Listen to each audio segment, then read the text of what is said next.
Hey everybody, Mark Lookout here from Redline Conditioning, and in today's video I want to go over how you can simulate the pull portion of the push-pull machine. As many of you know, it can be very difficult to practice on the push-pull machine.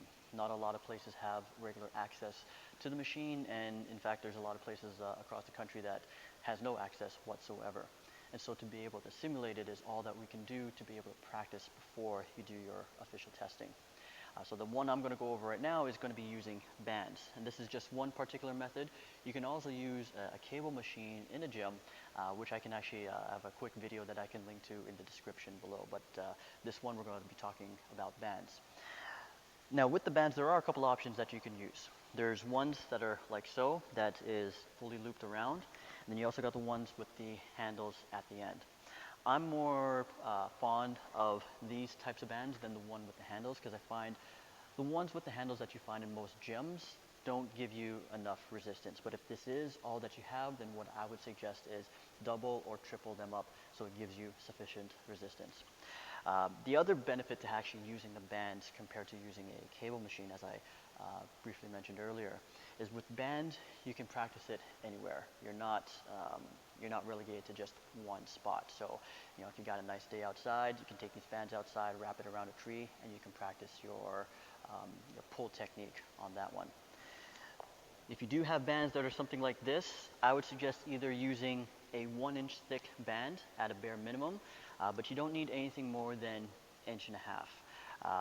Not all colors represent the same resistance, so it's always better to go by looking at the thickness of the band rather than the color of the band. So 1 inch bare minimum to be able to get good resistance, 1.5 inches to get more resistance, but I wouldn't say you need any more than that. And keep on watching, and I'll demonstrate with these bands how you can simulate your pull. So when it does come to simulating the pull, what we want to do is find any sturdy structure that we can wrap the band around. In this case, I got this beam here in the middle of the gym. I'm just going to simply wrap it around the beam. I don't have to go too high, probably about, a few feet off the ground, 3.5 feet off the ground is more than enough. And when I have it wrapped around, I got 2 loops that can act as my handle. From here, I get myself back, and I can feel the pull of the band trying to bring me towards the beam. From this position, I can work on my technique, shuffling side to side, or even crossover if your test allows for it. Okay. And so your goal when you're practicing with the band is just try to keep as wide as possible the entire time. If you want more resistance, again, you can use the thicker band, wrap it around in the same manner, pull it back. But just make sure that you find any sturdy structure, beam, pole, tree, anything that you know is not going to be moving.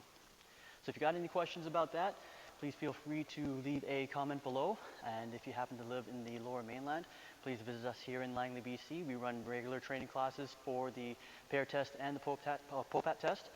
So you can always take a look at our website at rlconditioning.ca. I'll also leave a link to our website as well as our regular training schedule below.